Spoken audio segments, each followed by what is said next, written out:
Earlier today, the Ramseys broke their silence and shared their grief with CNN's Brian Cabell in this exclusive interview. You believe it's someone outside your home? There is a killer on the loose. Absolutely. I don't know who it is. I don't know if it's a he or a she. But if I were a resident of Boulder, I would tell my friends to keep your baby close to you. There's someone out there. Boulder's Mayor Leslie Durgin rejected Patsy Ramsey's claim. People in Boulder have no need to fear that there is someone wandering the streets of Boulder, has been portrayed by some people, looking for young children to attack. Boulder is safe. It's always been a safe community. It continues to be a safe community. You know, I don't know why she said that. To this day, I don't know why she said that. But boy, I think that's what touched it off. And it seemed like after that, all the dominoes started Well, for us, it falling. was so bizarre because we knew there was a killer out there. And how could she say there wasn't? It made no sense.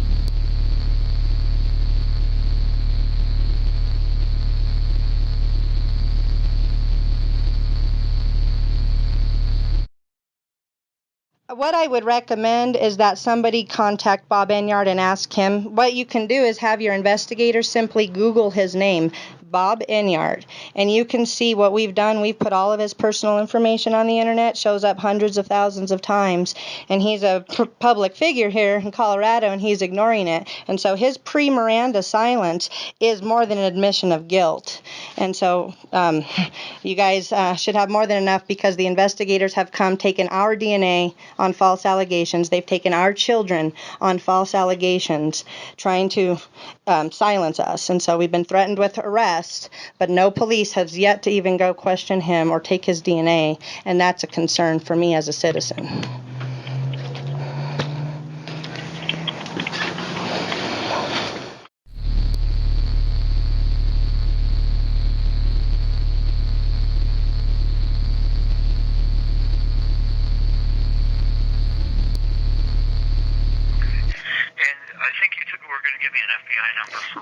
Yeah, I will do that. And the reason why this is so disturbing is because the police, like I said, and the FBI have been receiving the same information for at least 16 months. We tried to get a restraining order against him 2 years ago and were denied, and then we received death threats, and then it just began getting worse from there.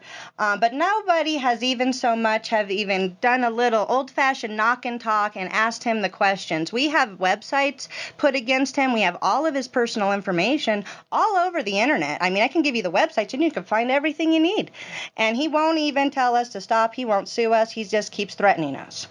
Okay? And so this is extremely serious, and they won't test his DNA. He left it on JONBENET. They won't go test it. They test our DNA. They've been harassing us and threatening arrest, taking our kids, all kinds of stuff. So we need Homeland Security to really take this seriously. And so his FBI number is 678532LA7. Welcome to part 2 and the conclusion of our Clue That Breaks the Case 2013 on the JONBENET Ramsey murder. The Denver Post cannot be trusted. You'll think, well, the DNA evidence proved it's not the Ramseys. It's got to be somebody else. Well, the Denver Post, and like the Daily Camera in Boulder, you know, they tend to find ways to ignore or downplay outright crimes or incompetence by leading governing officials and by Colorado's elite, like the Denver mayor for using prostitutes, right? They do a good job reporting on that. Or the Jefferson County Sheriff denying the existence of the search warrant application for Eric Harris prior to Columbine. Did they do a good job exposing that? Or how about the Arapahoe County Sheriff re-addicting boys, young men, to crack cocaine in order to use them sexually? How'd they do on that case? That's what he's doing. So the Denver Post is an apologist for the Colorado elite, And so they can't be trusted.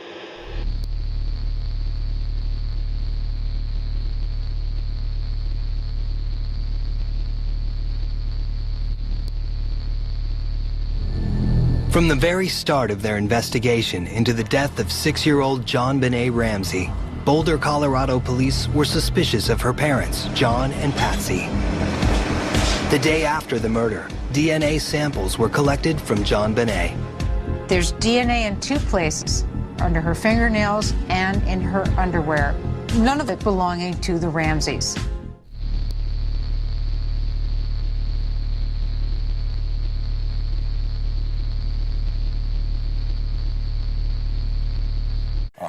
New technology helped exonerate the Ramsey family. Touch DNA analysis found the DNA of an unidentified male on JONBENET's long johns. It matched DNA that was found earlier on her clothing. By the way, we're going through the clue that breaks the case. JONBENET, undoubtedly being a spoiled brat, how she's being raised by her parents. So an intruder breaks in, right? There's no evidence of a break-in. It snowed that night, no footprints.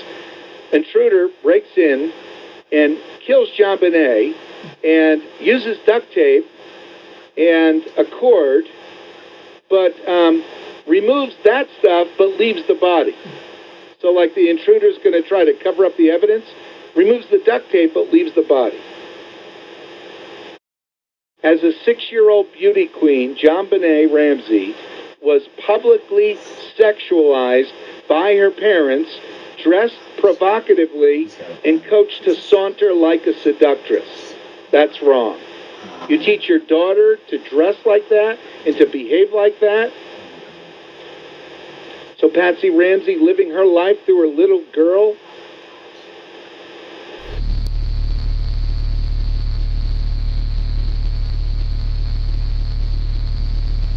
The American public has been led to believe that while we went to bed that night after One More Christmas, brutally beat JONBENET, sexually molested her, strangled her, went to sleep, got up the next morning, wrote a 3-page ransom note, called the police, sat around the house for 4 hours, then I went downstairs and discovered her body and was able to act distraught. Patsy was able to throw up that morning because of gut-wrenching anxiety. She faked it.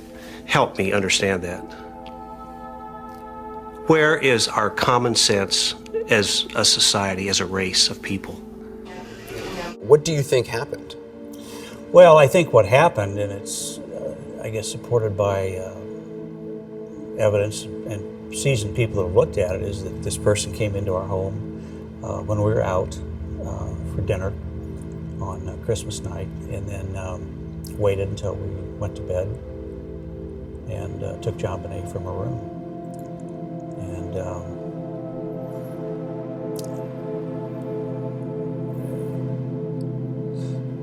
do you think this person knew who she was? You know, I've told people I don't think I know anybody that could be this evil.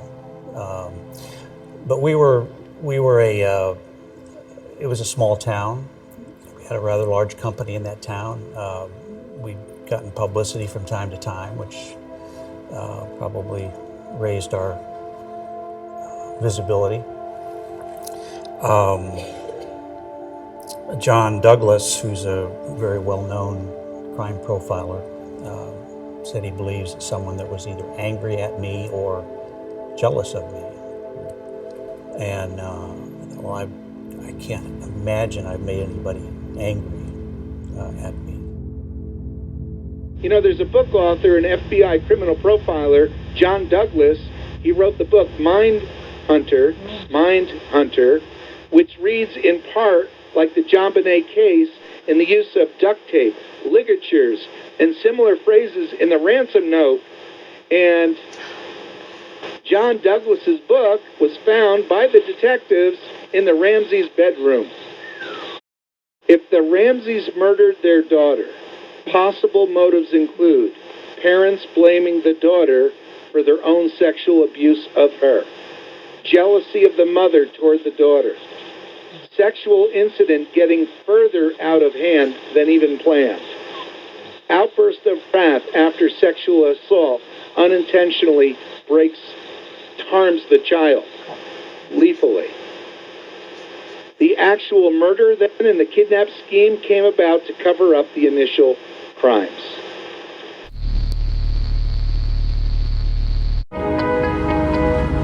If I told you right now that we have trace evidence that appears to link you to the death of JONBENET, what would you tell me?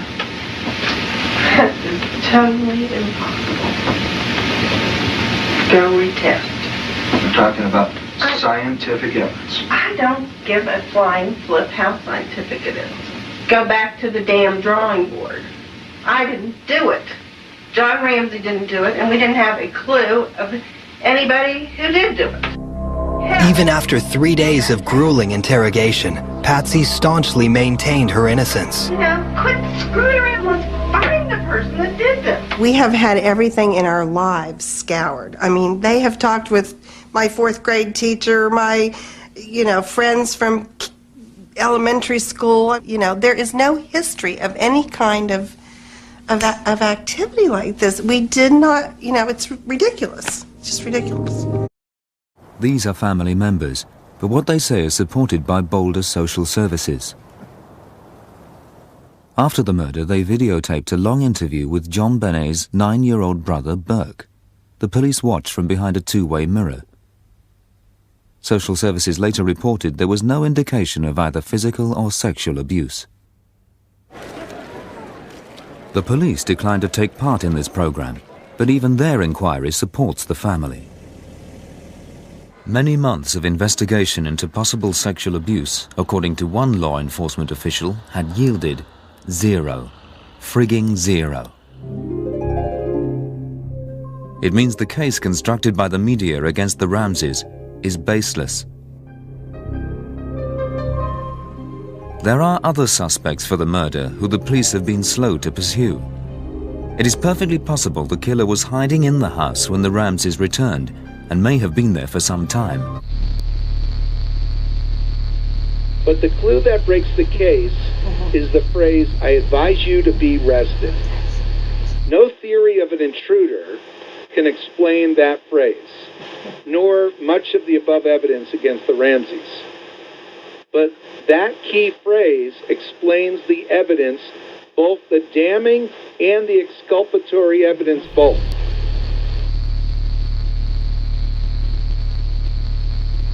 The reality is that an intruder could easily have got in, and once in, moved around undetected and unheard. From her parents' bed on the top floor, it is no less than 55 feet and 1 floor below to where JONBENET was sleeping. There are thick carpets, sounds do not carry. And there is no hidden room. A carpeted spiral staircase a few feet from her room leads to the kitchen. From the kitchen, it is only a few steps to the door to the basement stairs. At the bottom of these stairs, at the end of a short corridor, is the room where her body was found.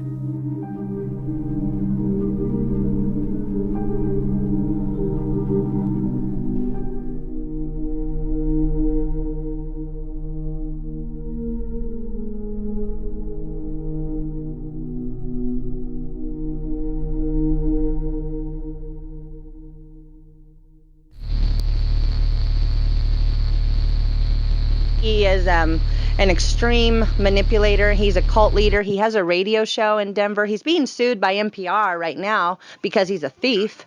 But he has a radio show at 6:70 a.m. every day, Monday through Friday. And he's a Christian pastor, a pro-life pastor. And so he's been using his pro-life status as a cover to kill children. And I can give you his FBI number, his birthday number, his social security. We purchased all of his court documents. We've been doing a full year's investigation, figuring out why he's trying to take our kids. And it led us into discovering that he murdered JONBENET Ramsey, and that is a fact. His DNA is on there, and he's scared to death. He is absolutely freaking out, and so it's the last hurrah. He'll kill as many kids as he can, and until further notice, basically. Okay. BobEnyart's DNA is on JONBENET, and he's very scared of that. And how do you know that? Well, put it this way. We've been blasting BobEnyart directly for 3 months now, and he has not said anything. He's only come in anonymously and tried to deny it and discredit us. Yeah.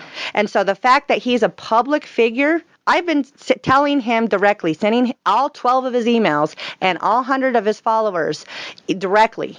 And so it's no secret that he knows. I called his show directly and told him the FBI's coming for you. And he hung up on me. Okay, so he knows. He knows. He's scared.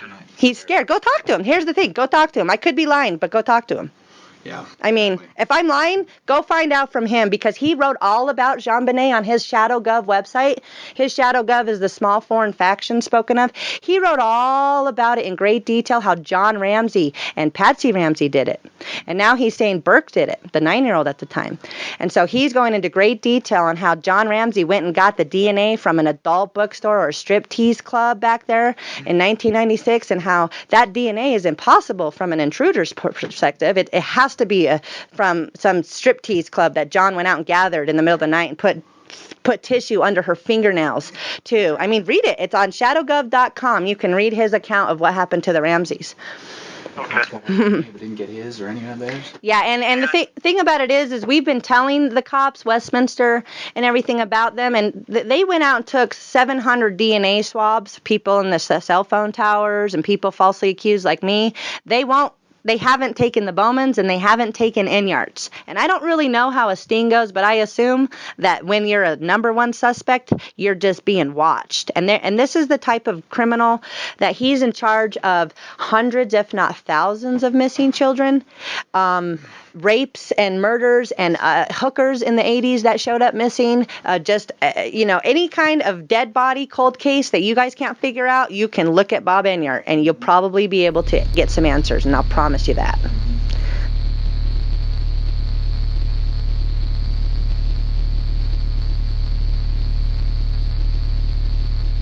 That phrase, "I advise you to be arrested," shouts that the parents murdered their daughter, and then worked to throw the police off the trail. On that Christmas night, after Patsy put her son to bed, John began to sexually abuse his daughter. One form of destructive behavior led to another, and at midnight, in a burst of anger and emotion, Patsy struck her daughter in the head and cracked her skull. They realized the severity of the wound and that JONBENET was near dead. Neither wanted to be caught, so they began to conceal their crimes. First, they strangled JONBENET, which both gets rid of her and makes what would have been an accidental death appear to be deliberate. Makes it appear like somebody wanted to kill her. Then they planned to dispose of any damning evidence, but realized that without evidence pointing to someone else, they would be the only suspects. So if they were to survive, the resourceful Ramseys would have to rework the crime scene to point to an intruder. So they decide to write a ransom note, and what an absurd ransom note it is. Wow.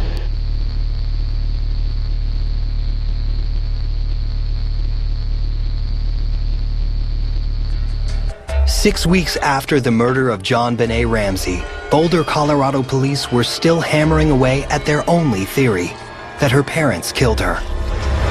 They had no solid evidence yet, but they were pretty sure they knew where she died and how. In a cold, dark basement outside the Ramseys' wine cellar, the 6-year-old was brutally attacked. This little girl went through a living hell. She was sexually assaulted. She was stun gunned. There was a blow to her head after she was dead. She's strangled using a garrote made from a broken piece of a paintbrush. Could John or Patsy Ramsey have been capable of such a vicious murder? Have you ever seen a parent went to this extreme to kill their daughter? You know, what do we see? We see I'm mad at him, so I bang their head up against the wall. I'm mad at him, so I punch him. I'm mad at him, so I shake him. That's what we see in law enforcement. Those are crimes of passion. Exactly. This is not a crime of passion. Exactly.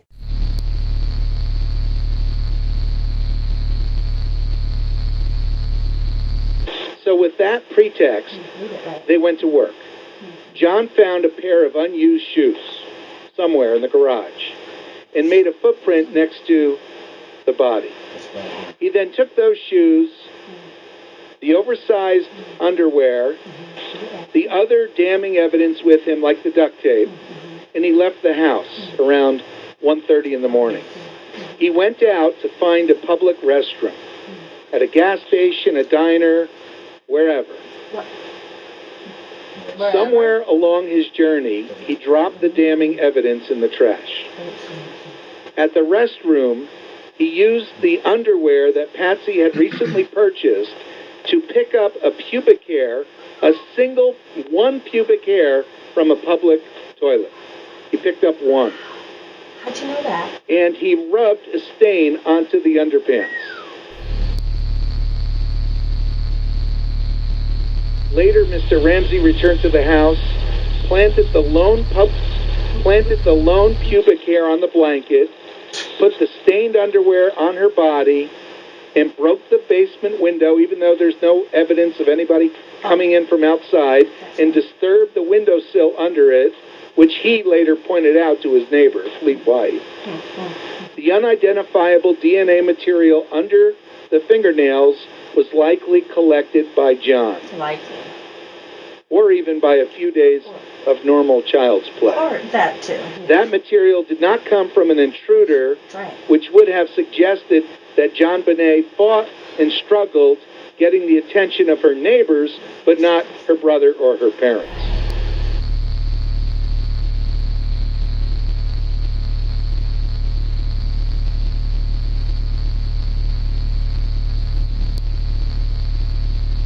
To clear their name and find their daughter's killer, John and Patsy Ramsey hired their own investigative task force. Lou Smith, a renowned Colorado homicide detective, headed the team. If the Ramseys were guilty, they better look out, because Smith would nail them. On the other hand, if they were innocent, go ahead and cooperate. Smith poured over reams of evidence he believed police had ignored.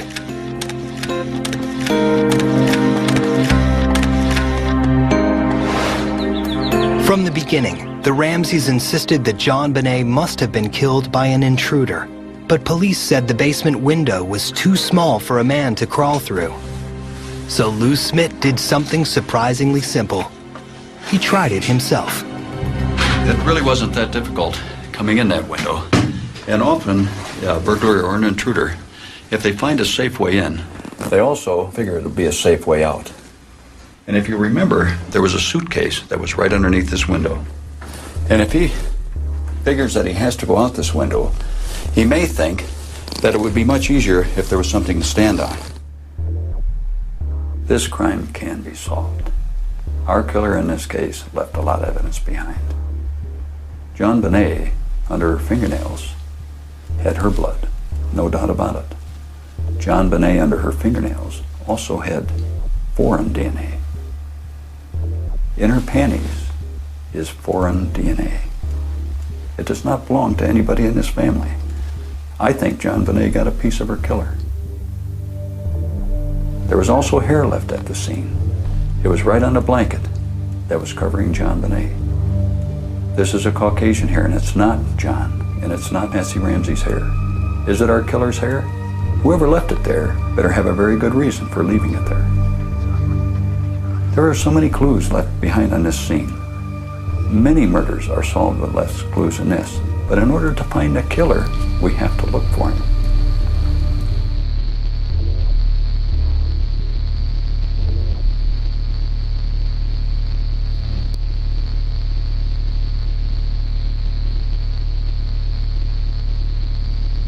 I don't even know if you guys are doing anything to protect us, frankly. We don't know who is doing what, if anything's being done at all, because Enyart is running rampant on the internet, doing his old shenanigans, and he's, for all we know, he's plotting our murder.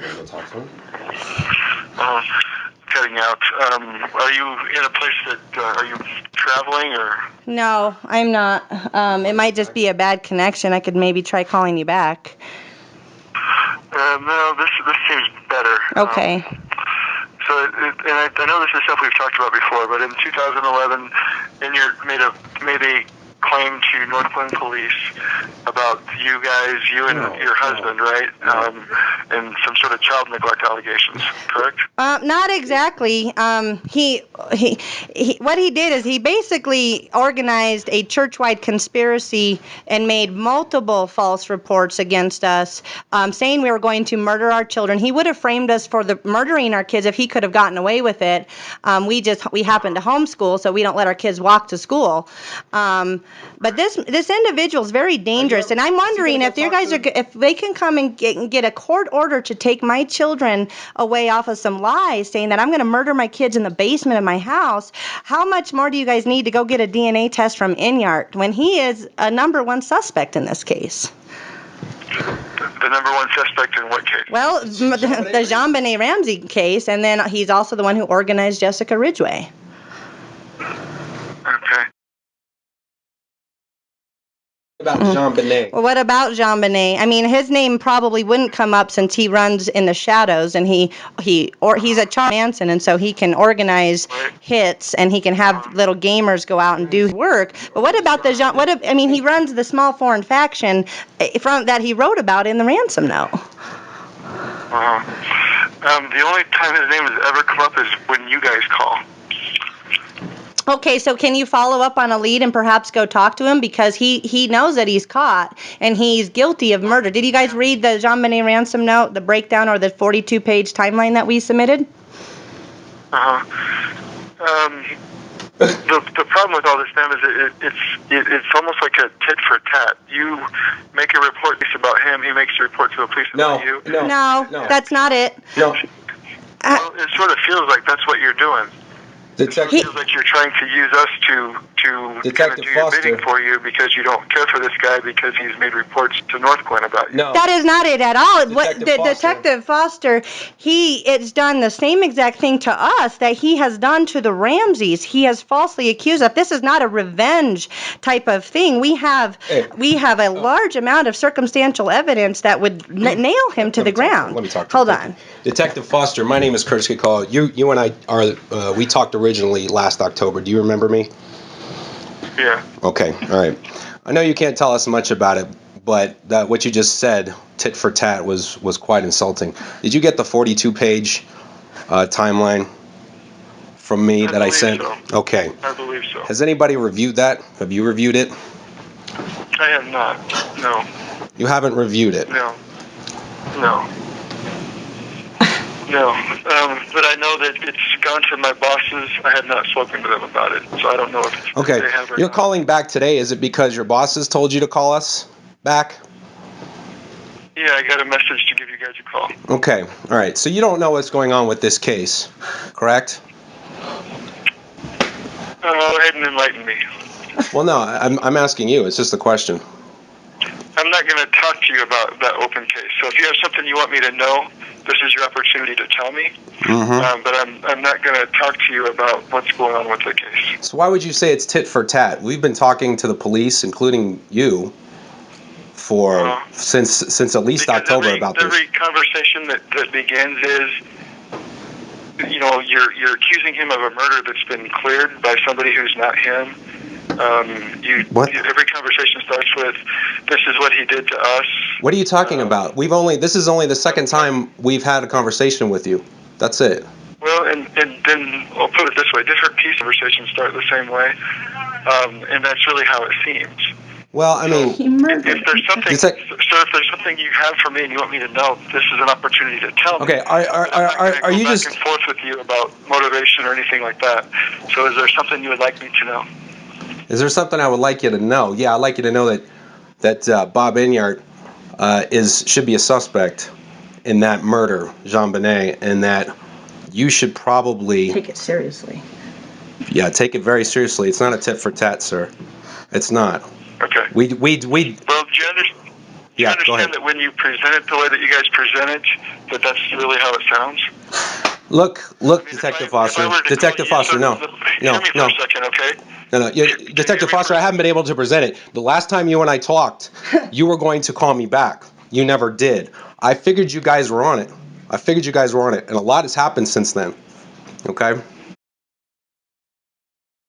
Can I talk to somebody, Detective Foster, that may know a little bit more? I mean, at least, when we send you stuff, it says Boulder's Most Wanted at bouldercolorado.gov. I want to make sure that you guys are getting this. This is kind of important. Yeah. You know? We place him right there. There's a ton of circumstantial evidence, and I don't want to put you in any weird position. Well, he That's knows not. Stop. I don't want to put you in any weird position, Detective Foster. But don't turn this around on us. Don't. We're just doing our due diligence here.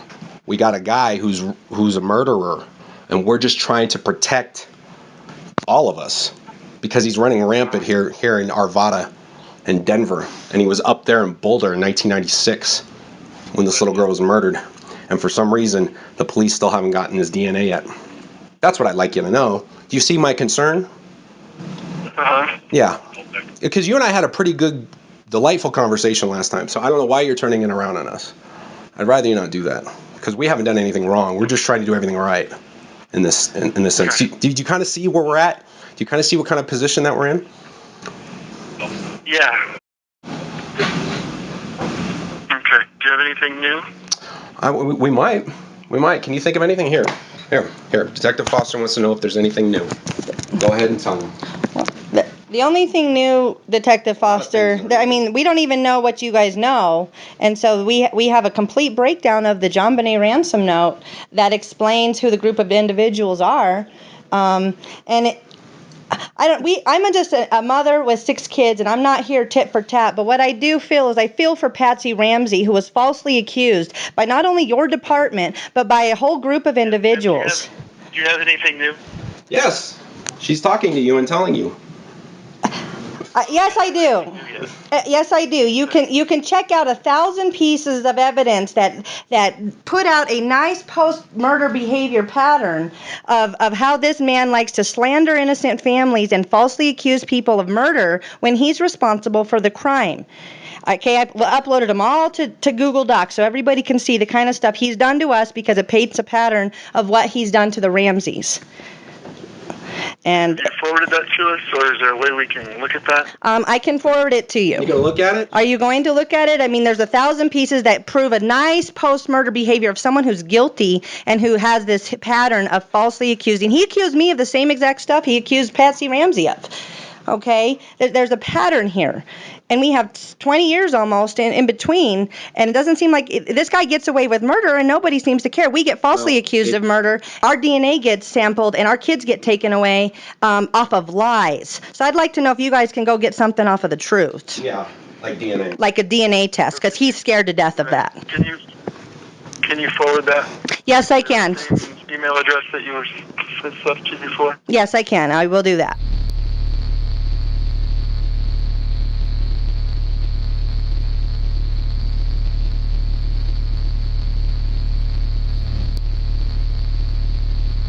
Denver District Attorney Mary Keenan took over the case a while ago, and you believe, as a result of her input, that both John and Patsy Ramsey were exonerated. Some legal experts don't necessarily agree. What causes you to say that they have been exonerated?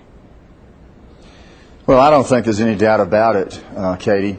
Mary Keenan issued in April of 2003 a public statement in which she agreed with a federal judge ruling in Atlanta that stated that the weight of the evidence in this case established that an intruder murdered JONBENET. For a district attorney to issue that statement, a district attorney who is familiar with all of the evidence in the case, I think that is a very clear statement that this investigation has moved beyond John and Patsy Ramsey, and Mary Keenan is focusing on the intruder evidence to try to find the killer of this child. Lynn, let's talk about the DNA evidence that was found in JONBENET's underwear. I know it took a while to isolate it. Tell me what the latest is on that, and do you believe that that would lead investigators to her killer? I do think that the DNA evidence will solve this case, Katie. The DNA was found in 1997, but it was not fully tested until 1999. The results of that testing were ignored by the Boulder Police Department for years. In December of 2002, when Mary Keenan took this case away from the Boulder Police Department, she established as her #1 priority to get that DNA certified into the FBI national database. That was finally done in 2003, late in the year, and I believe that one day, hopefully in the near future, there's going to be a hit, a match, and I believe that will identify the killer of this child.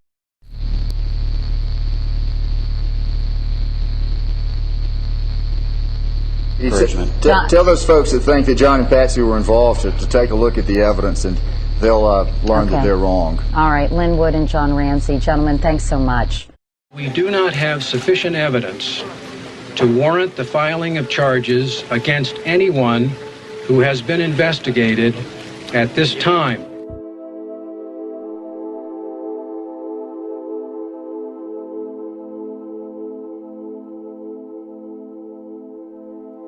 I mean, that's the problem.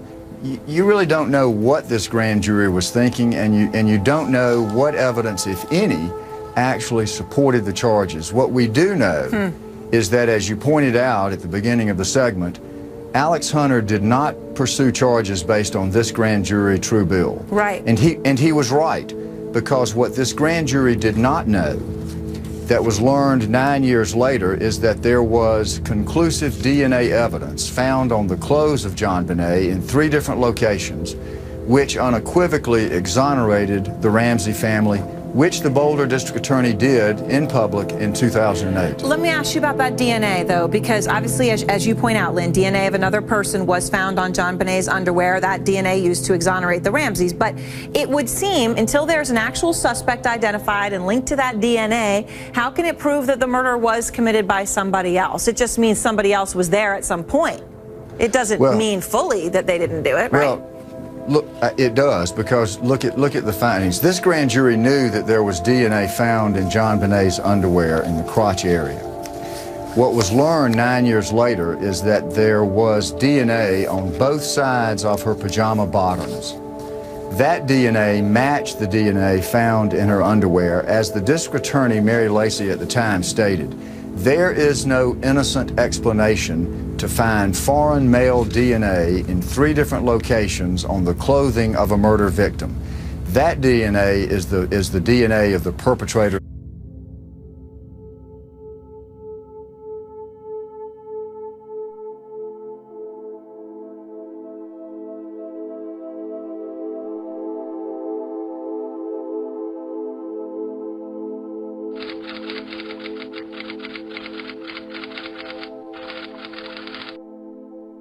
In the JonBenet Ramsey case, what we used is what's called touch DNA. Historically, most of the DNA samples that are taken from stains or fluid, semen, saliva, hair. Touch DNA is taken from a spot that you can't see. There's no stain, there's no visible liquid, and basically it's not that it's a new method of science, it's a new method of collection. And what we did in the JonBenet case was we took the long johns that she was wearing and concluded that the perpetrator had held it at certain spots. And we scraped those particular spots on her long johns with a sharp instrument, and were able to get enough cells to get a DNA profile of a male unknown, because he's not in any database.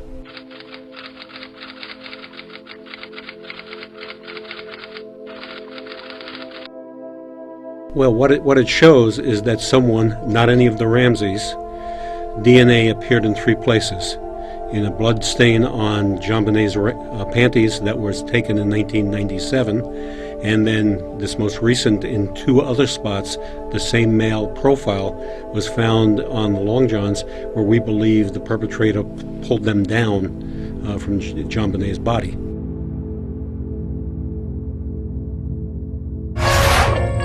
When people get to see how many potential suspects are out there that were never followed up on, I think they're going to be angry about the justice system in America, and I think rightfully so. But new techniques of DNA analysis have produced one significant breakthrough. On July 9, 2008, prosecutors officially cleared the Ramseys of any involvement in the murder of their daughter. Patsy never lived to see the Ramsey name cleared. In almost every story I've ever investigated, I've always come away with a sense that truth will win out and that justice will prevail. It's just a matter of time.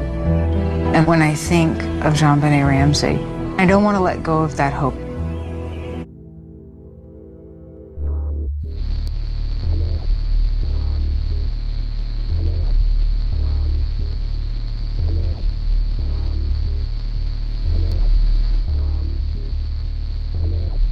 But the Denver Post will tell you that the DNA showed that it did not belong to anyone in the Ramsey family. It's true. Mm-hmm. So that is reasonable doubt that anybody in that house killed that little girl. And that's simply false. It reminds me of the Denver Post somehow not being able to concentrate on the current Denver mayor having been a John of prostitutes. That's you, dude. How is it that they can't quite concentrate on that long enough to make it a significant story? Or the Jefferson County sheriff, denying the existence of the ignored search warrant application for Eric Harris's home prior to Columbine, and the sheriff lies and says there never was such a thing, and then lo and behold, it's released to the public. What, 2 years later? And the Denver Post never quite finding it in their heart to make these points stand because they cover up for the elite. You're tuned to AM 670, KLTT, Commerce City, Denver, KLTT HD, and streaming worldwide at 670kltt.com. A friend of mine told me several years ago, I said, we've been praying that God would reveal the killer for so long, and I wonder why he hasn't done that. And my friend said, well, maybe he knows you're not ready to know that yet. And that made sense. That resonated with you? Yeah, it did. Yeah. And do you still think you're not ready? No, I'm ready now. Yeah, no, it's that. Yeah, I mean, I obviously would like to know, what did we do wrong? What caused this person to focus on our family? But so the bottom line, it's not going to bring JonBenet back.